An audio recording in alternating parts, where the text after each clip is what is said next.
Olá e bem-vindos! Quem é que nunca sentiu aquele desconforto do inchaço abdominal sem perceber muito bem porquê? Pois bem, hoje vamos fazer precisamente isso. Vamos mergulhar a fundo nas verdadeiras causas deste problema, ir muito além dos sintomas mais óbvios para descobrir o que é que se passa realmente dentro do nosso corpo. Vamos então começar a desvendar este mistério.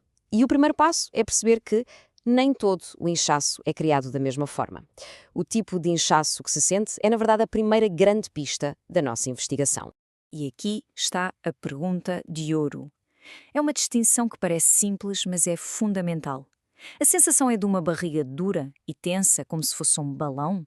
Ou é mais uma sensação mole, de peso? A resposta aponta para caminhos completamente diferentes. Vejamos bem a diferença. O inchaço duro, por norma, está ligado a uma acumulação de gás. É aquela reação quase imediata que deixa o estômago tenso, dilatado. Já o inchaço mole, esse é outra história. Está mais relacionado com aquela sensação de peso, sabem? Como se a digestão estivesse a demorar uma eternidade a arrastar-se. A nossa investigação avança e agora vamos deitar por terra uma das ideias mais comuns sobre o inchaço. Preparem-se, porque a resposta pode não ser de todo a que se espera. E esta frase muda tudo. O ponto-chave é este. Apesar dos sintomas se manifestarem nos intestinos, a origem do problema muitas vezes começa noutro sítio. Podemos dizer que os intestinos são o palco onde o drama acontece, mas raramente são os autores da peça. Isto vira a nossa perspectiva do avesso. De repente, o foco deixa de ser culpar este ou aquele alimento. A verdadeira questão passa a ser a capacidade interna do nosso corpo para processar o que lhe damos. É uma questão de capacidade do sistema, não tanto dos ingredientes que entram.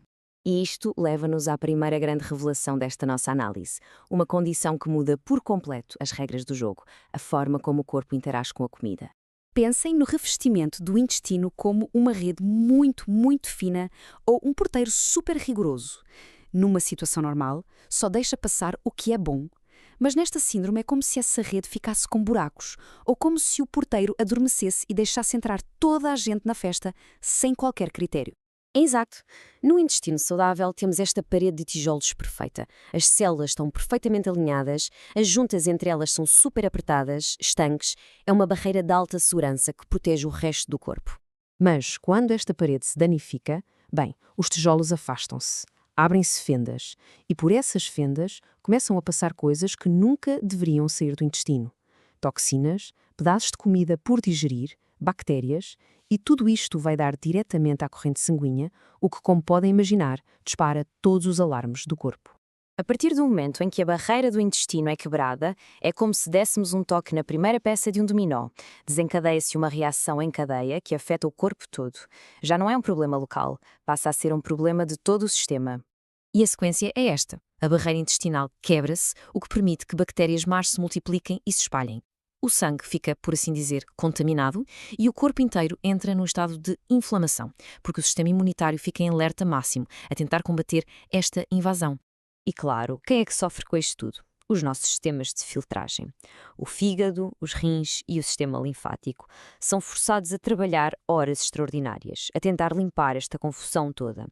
Ficam completamente sobrecarregados com um fluxo de toxinas para o qual não estavam preparados.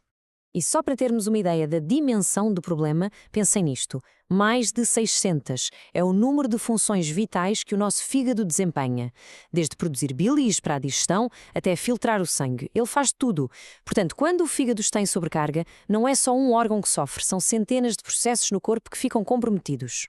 A nossa investigação revela agora outra peça neste puzzle. E esta é fascinante, porque não é física, é mental e emocional. Vamos falar do sistema nervoso e da sua ligação surpreendentemente direta com o nosso intestino. Esta frase é poderosa. Existe uma autoestrada de comunicação constante entre o cérebro e o intestino, através do nervo vago. O que isto significa é que o nosso estado emocional afeta a digestão e, por outro lado, a saúde do nosso intestino pode afetar o nosso humor e a nossa clareza mental. É uma via de dois sentidos. O nosso corpo tem basicamente dois modos de funcionamento: luta ou fuga e descansar e digerir. E a questão é simples, não consegue estar nos dois ao mesmo tempo. Se o corpo está em estado de alerta constante, seja por stress real ou percebido, toda a energia é desviada para a sobrevivência.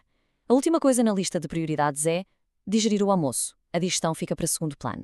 Então, chegados a este ponto, qual é a grande conclusão? O que é que podemos retirar de tudo isto? A resposta pode ser resumida numa metáfora muito simples, mas muito, muito poderosa.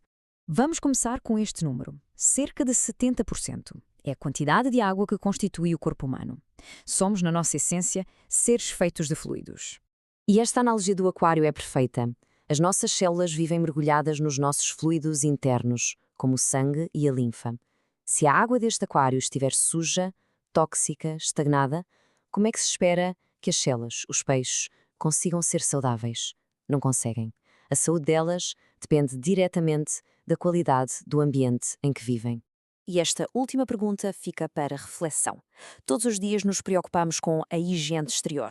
Tomamos banho, lavamos o cabelo, os dentes, mas e a higiene por dentro? Com que frequência paramos para pensar em limpar a água do nosso aquário? Talvez a verdadeira saúde comece aí. Não em remediar sintomas, mas em manter o nosso ambiente interno limpo e saudável. A saúde, afinal, talvez se construa mesmo de dentro para fora.